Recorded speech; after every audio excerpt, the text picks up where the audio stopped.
నమస్తే, నా పేరు బాలకృష్ణ. క్యూటీవీ న్యూస్ కి స్వాగతం. ఈ రోజు వార్తల్లోని ముఖ్యాంశాలు.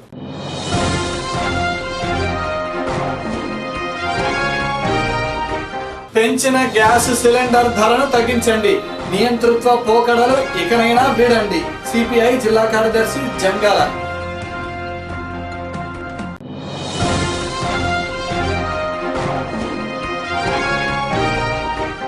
మహిళల సమస్యలపై గళమెత్తుతాం, పోరాటం ద్వారానే హక్కులను సాధించుకుంటాం. సిఐటియు జిల్లా కార్యదర్శి శివకుమారి. కేంద్ర ప్రభుత్వం పెంచిన గ్యాస్ ధర ప్రజలకు భారం కాకుండా రాష్ట్ర ప్రభుత్వమే భరించాలని సిపిఐ జిల్లా కార్యదర్శి అజయ్ కుమార్ డిమాండ్ చేశారు. కేంద్ర ప్రభుత్వ వైఖరిని నిరసిస్తూ గురువారం నాడు జిన్నా టవర్ సెంటర్లో ధర్నా నిర్వహించారు. ఈ సందర్భంగా ఆయన మీడియాతో మాట్లాడుతూ సామాన్యులకు పెను భారంగా మారే ఈ ధరను ప్రభుత్వం వెంటనే ఉపసంహరించుకోవాలని ఆయన కోరారు. వచ్చిన తర్వాత ప్రజలపై భారాలు మోపడం అలవాటుగా మారిపోయింది. ప్రజా సంక్షేమం మొత్తాన్ని కూడా తూర్పుపరుస్తూ ఉన్నారు. ఇవాళ గ్యాసు నెలకి 4 రూపాయల చొప్పున పెంచుతూ గ్యాస్ పైన పూర్తిగా సబ్సిడీ ఎత్తివేసే కుట్ర జరుగుతూ ఉంది. నరేంద్ర మోడీ విధానాల్ని చంద్రబాబు నాయుడు ప్రభుత్వం పూర్తిగా బలపరుస్తూ ఉంది.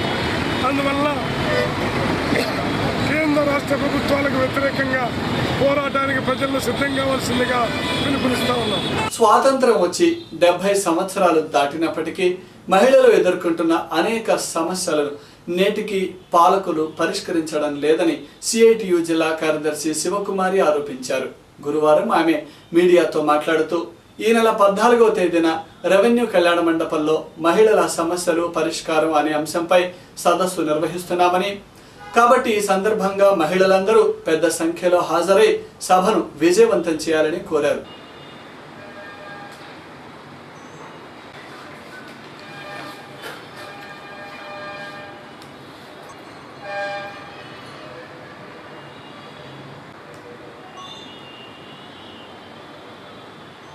తారీఖున గుంటూరు రెవెన్యూ కళ్యాణ మండపంలో 70 సంవత్సరాల స్వాతంత్రం మహిళలు అనే అంశం మీద రాష్ట్ర స్థాయి సెమినార్ నిర్వహించబడుతుంది. ఈ సెమినార్లో సిఐటియు ఆల్ ఇండియా అధ్యక్షులు డాక్టర్ హేమలత గారు, హైకోర్టు జడ్జి రజనీ గారు, ఐద్వా రాష్ట్ర కార్యదర్శి రమాదేవి గారు, అట్లాగే డిఎస్పి సరిత గారు పాల్గొని ఉపన్యసిస్తారు. లైంగిక వేధింపులు అరికట్టాలని, పార్లమెంట్లో మహిళలకు 30% రిజర్వేషన్ చట్టం చేయాలని చెప్పేసి అనేక అంశాల మీద ఈ సెమినార్లో చర్చించడం జరుగుతుంది. ఈ సెమినార్ సందర్భంగా గుంటూరు అభ్యుదయ మహిళా కాలేజీల్లో మహిళలకి విద్యార్థులకి వ్యాసరచన, పాటలు, డిబేట్ నిర్వహించబడుతుంది. ఈ సందర్భంగా అందుకని జిల్లాలోని విద్యార్థులు, మహిళలు ఈ పోటీల్లో పాల్గొని జయప్రదం చేయాలని, పోటీల్లో పాల్గొన్న అందరికీ ప్రశంసాపత్రాలు, గెలుపొందిన వారికి బహుమతులు ఇవ్వడం జరుగుతుంది. దీన్ని జయప్రదం చేయవలసిందిగా విజ్ఞప్తి చేస్తుంది. లాలపేటలోని శ్రీ పద్మావతి ఆండాల్ సమేత వెంకటేశ్వర స్వామి వారి దేవస్థానంలో శ్రీనివాస కళ్యాణ ఘట్టం పునర్నిర్మాణ శంకుస్థాపన కార్యక్రమం గురువారం నాడు శాస్త్రోక్తంగా జరిగింది. వేద పండితుల మంత్రోచ్చారణల నడుమ జరిగిన ఈ కార్యక్రమంలో ఆలయ చైర్మన్ కిషోర్, పలువురు కమిటీ సభ్యులు పాల్గొన్నారు. మౌలిక సదుపాయాల కల్పనలో భాగంగా దేవస్థానాన్ని మరింత అభివృద్ధి పరుస్తామని చైర్మన్ ఈ సందర్భంగా మీడియాతో అన్నారు.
వెంకటేశ్వర స్వామివారి దేవస్థానం లాలాపేటలోని ఈరోజు కార్యక్రమం సుమారుగా 55 సంవత్సరాల క్రితం శ్రీనివాస కళ్యాణ ఘట్టాలు కట్టి ఉన్నారు. అది సుమారుగా 50 సంవత్సరాలు గడిచినందున ఆ బొమ్మల మొత్తం శిథిలావస్థకు వచ్చినందువలన ఈరోజు పునర్నిర్మాణ కార్యక్రమం పెట్టుకొని సుమారుగా 15 లక్షల రూపాయలు దాత ద్వారా సమకూర్చుకొని దేవస్థానం అభివృద్ధి కోసం ముందుకెళ్తూ దేవస్థానం అభివృద్ధిలో మా ధర్మకర్తల మండలి సభ్యులు కానీ నేను కానీ చైర్మన్గా మా ఆధ్వర్యంలో ఈ 55 సంవత్సరాల పునఃచరిత్ర తిరగరాయటం మా హయాంలో జరగటం ఆ స్వామివారి కృప వల్ల మేము ఎంతో సంతోషిస్తున్నాం. ఆ ఘనత మాకు చెందిందని మా కమిటీ వచ్చిన తర్వాత అంతటి ఘనత మాకు చెందిందని చాలా ఆనందంగా ఉంది. ఈరోజు ఈ కార్యక్రమంలో పాల్గొన్న భక్తులు వేలాది మందిగా పాల్గొని ఈ కార్యక్రమం జయప్రదం చేశారు. అలాగే ఇక్కడ మా స్టాఫ్ కానీ మా ఈవో గారు కానీ అందరి సహకారంతో ఈ కార్యక్రమం చేస్తూ ముందుకు పోతున్నాం. అంజుమన్ ఇస్లామియా కమిటీ కార్యవర్గ సమావేశం గురువారం నాడు లాలాపేటలోని కమిటీ కార్యాలయంలో జరిగింది. ఈ సమావేశంలో కార్యవర్గ సభ్యులు కమిటీ నూతన అధ్యక్షుడిగా షేక్ ఖాజా మొహిద్దీన్ను ఏకగ్రీవంగా ఎన్నుకున్నారు. అనంతరం ఏర్పాటు చేసిన మీడియా సమావేశంలో మొహిద్దీన్ మాట్లాడుతూ ముస్లిం హక్కుల సాధన కోసం శక్తి వంచన లేకుండా కృషి చేస్తానని తెలిపారు. ఈ సమావేశంలో మహమ్మద్ జానీ, హిదాయత్ తదితరులు పాల్గొన్నారు.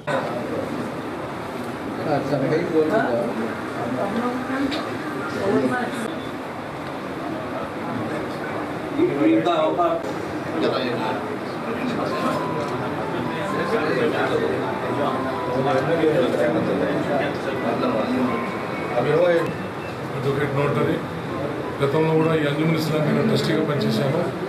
మరి ఈ రోజున మన ముఖ్యమంత్రి ఆశీస్సులతో మా గుంటూరు పెద్దలు మహమ్మద్ జానీ గారు, ఎక్స్ మినిస్టర్ గారు, మన హిదాయతుల్లా చైర్మన్, స్టేట్ చైర్మన్ గారు, minority Shaukat X standing chairman గారు వారి ఆధ్వర్యంలో ఈ కమిటీ వచ్చింది. మన వీరందరూ కూడా ఈ అంజుమన్ ఇస్లామియా దృష్టిలో పెట్టుకొని, ఎందుకంటే ఈ ట్రస్ట్ పేద ముస్లిమ్స్ కోసం ఒక మహానుభావుడు పెట్టారు. ఇది 1904లో స్టార్ట్ అయింది. మరి ఈ ట్రస్ట్ని మంచి పనులు చేసుకోవడం కోసం ఈ కమిటీ తీసుకొచ్చారు. ఈ కమిటీ గతంలోనే రావాల్సిందే, లేట్ అయింది.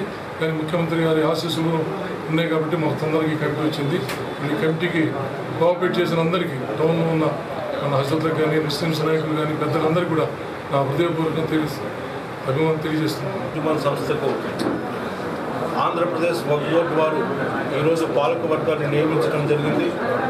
ప్రముఖ న్యాయవాది మొయినుద్దీన్ గారిని అధ్యక్షులుగా, రహమతుల్లా గారిని సెక్రటరీగా, వారితో పాటు మరో 9 మందిని కార్యవర్గ సభ్యులుగా నియమించారు.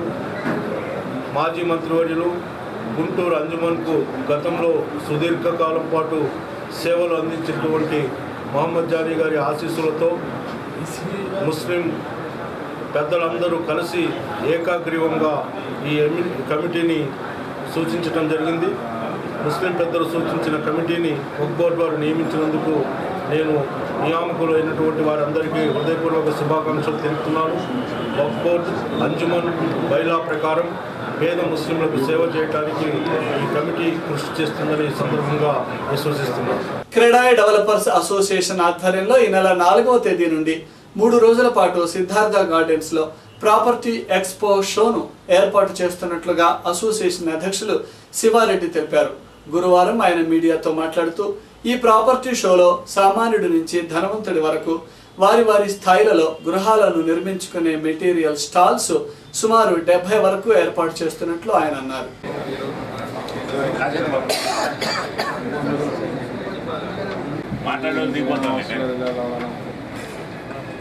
ఓకే సార్, అవసరం లేదు సార్. 4, 5, 6 తారీఖుల్లో గుంటూరులో క్రెడాయ్ గుంటూరు చాప్టర్ తరఫున ప్రాపర్టీ షో కండక్ట్ చేయడం జరుగుతుంది గుంటూరులో. ఇది ప్రతి సంవత్సరం కూడా మేము ఒక నేషనల్, మాది క్రెడాయ్ అనేది ఒక నేషనల్ ఆర్గనైజేషను. ఆల్ ఇండియా లెవెల్లో 23 రాష్ట్రాల్లో 254 చాప్టర్స్లో మా క్రెడాయ్ ఉంది. ఈ ప్రాపర్టీ షోస్ కండక్ట్ చేయడం అనేది కస్టమర్కి, మాకు, అలాగే మెటీరియల్స్కి, బ్యాంకర్స్, ఫైనాన్స్కి అందరికీ కూడా కన్వీనియంట్గా ఉండేటట్టుగా, కస్టమర్స్కి కన్వీనియంట్ ఉండేటట్టుగా, ఈజీగా ఉండేదాని కోసం అని చెప్పేసి మేము ఈ పాలసీ పెట్టుకుని ఆల్ ఇండియా లెవెల్లో ప్రాపర్టీ షోస్ కండక్ట్ చేయడం జరుగుతుంది క్రెడై తరఫున. అలాగే రేపు గుంటూరులో ఎల్లుండి కొడాలండి సిద్ధార్థ గార్డెన్స్లో ఈ ప్రాపర్టీ షో ఏర్పాటు చేయడం జరిగింది. దీనికి మొత్తం బ్యాంకర్స్ కానీ, బిల్డర్స్ కానీ, అలాగే బిల్డింగ్ మెటీరియల్స్ వాళ్ళు కానీ మొత్తం 64 స్టాల్స్ దీంట్లో 70 స్టాల్స్ దీంట్లో ఏర్పాటు చేయడం జరిగింది. రకరకాలైనటువంటి మెటీరియల్స్, లేటెస్ట్ టెక్నాలజీతో మన ముఖ్య అతిథులుగా రేపు మన చీఫ్ గెస్ట్గా మన హోమ్ మినిస్టర్ చినరాజప్ప గారు, అలాగే పుల్లారావు గారు, అలాగే మా మున్సిపల్ మినిస్టర్ నారాయణ గారు, మోదుగుల వేణుగోపాల్ రెడ్డి గారు, ముస్తాఫా గారు, మా కమిషనర్ అనురాధ గారు, అలాగే మా నేషనల్ ప్రెసిడెంట్ శేఖర్ రెడ్డి గారు, స్టేట్ ప్రెసిడెంట్ శివారెడ్డి గారు, స్టేట్ చైర్మన్ సుబ్బరాజు గారు, వీళ్ళందరూ కూడా ప్రముఖుల యొక్క సమక్షంలో ఈ ప్రాపర్టీ షోని రేపు ప్రారంభించడం జరుగుతుంది. ఈ ప్రాపర్టీ షోని అందరూ కూడా ప్రజలందరూ కూడా చక్కగా సద్వినియోగం చేసుకుని 3 రోజులు కూడా సద్వినియోగం చేసుకుంటారని ఆశిస్తున్నాం. కేంద్ర ప్రభుత్వం ప్రవేశపెట్టిన జీఎస్టీ విధానం వల్ల చిన్న వ్యాపారస్తులు అనేక ఇబ్బందులకు గురి అవుతున్నారని ఛాంబర్ ఆఫ్ కామర్స్ రాష్ట్ర అధ్యక్షులు ఆతుకూరి ఆంజనేయులు అన్నారు. బుధవారం ఛాంబర్ కార్యాలయంలో ఏర్పాటు చేసిన మీడియా సమావేశంలో ఆయన మాట్లాడుతూ జీఎస్టీలోని లోపాలను సరిచేసి వ్యాపారస్తులను ప్రభుత్వం ఆదుకోవాలని ఆంజనేయులు విజ్ఞప్తి చేశారు. వ్యాప్తంగా అన్ని రాష్ట్రాలకి కలిపి జిఎస్టీ ట్యాక్స్ పెట్టడం జరిగింది. అయితే ప్రభుత్వ ప్రచారం మాత్రం దాదాపుగా అన్ని రేట్లు తగ్గుతాయని కానీ వినియోగదారులు లాభమని చెప్తూ ఉన్నప్పటికీ కూడా ప్రాక్టికల్గా చూస్తే దాదాపుగా కూడు గుడ్డ నీడే కాకుండా మెడికల్స్ కానీ, ఫ్యాన్సీ కానీ, చెప్పులు కానీ, వస్త్రాలు కానీ, అంటే ఈ వస్తువు ఆ వస్తువు అనకుండా దాదాపుగా 95% ఆఫ్ ద ఐటమ్స్ అన్ని కూడా ఎక్కువ రేట్లు కట్టి వినియోగదారులు ఇబ్బంది కలిగించే అవకాశం ఏర్పడుతుంది. అయితే వ్యాపార వర్గాలు కూడా తెలుసుకోవాల్సింది ఏంటంటే మొన్న జిఎస్టీ ప్రవేశపెట్టిన తర్వాత ఒక 1 మంత్, ఒక 1 నెల రోజుల పాటు ప్రభుత్వం సౌలభ్యాన్ని కలగజేసింది. చిన్న చిన్న పొరపాట్లు ఏమైనా ఉంటే, లేకపోతే చట్టాన్ని మీరు నేర్చుకోవాలనుకుంటే, చట్టాన్ని తెలుసుకోవాలనుకుంటే తప్పనిసరిగా అవగాహన మీటింగ్లు పెట్టి అధికారులతో చర్చించి ఆడిటర్స్తో మాట్లాడి చట్టాన్ని తెలుసుకోమని చెప్పడం జరిగింది. అయితే ఇప్పుడు ఏంటంటే పరిస్థితి ఆగస్టు 1వ తారీఖు నుంచి చట్టం పూర్తిగా పకడ్బందీగా అమలు చేయడం కోసం కేంద్ర రాష్ట్ర ప్రభుత్వాలు అధికారులు కూడా సమాయత్తం అవుతూ ఉన్నారు. కాబట్టి నిన్నటి నుంచి బిల్లు రాయకపోతే 25,000 రూపాయలు పెనాల్టీ కట్టాల్సిన అవసరం కూడా జిఎస్టీ బిల్లు రాయకపోతే, జిఎస్టీ బిల్లు రాసి కూడా చిన్న పొరపాటు జరిగినప్పటికి కూడా దానికి 10,000 రూపాయల పెనాల్టీ కట్టే అవకాశం ఉంది.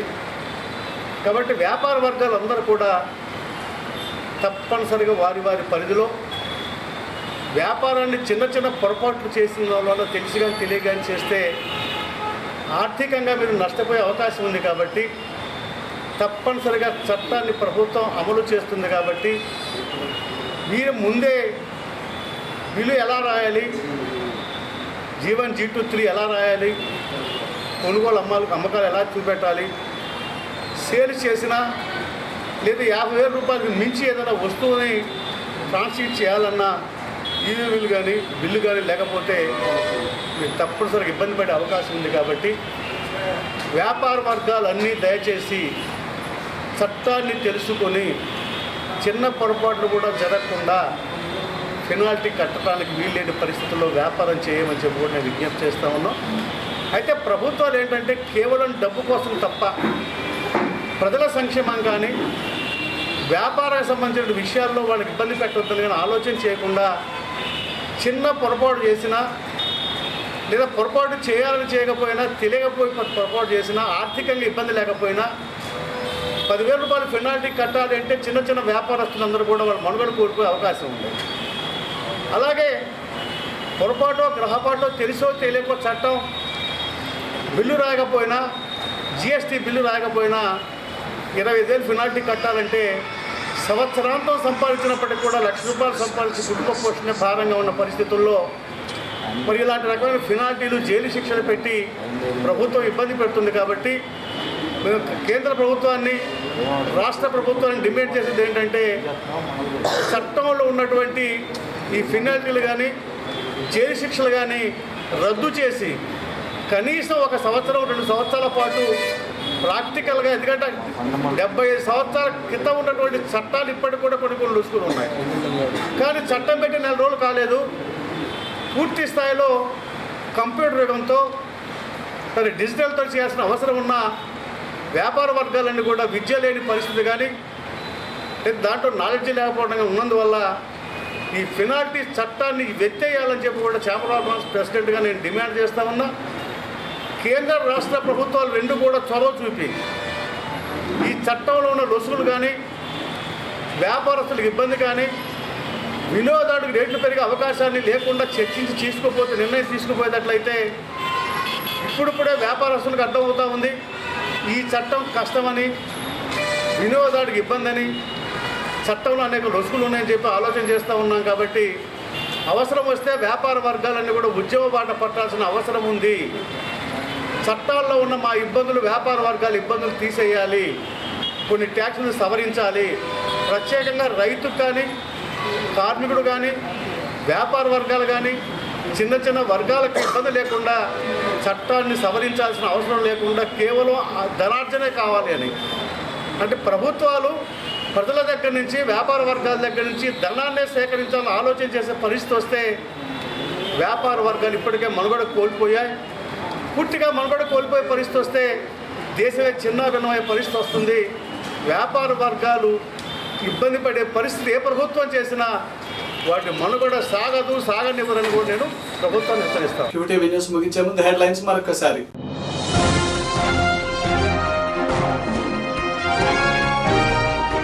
పెంచిన గ్యాస్ సిలిండర్ ధరను తగ్గించండి, నియంతృత్వ పోకడలు ఇకనైనా వీడండి. సిపిఐ జిల్లా కార్యదర్శి జంగాల.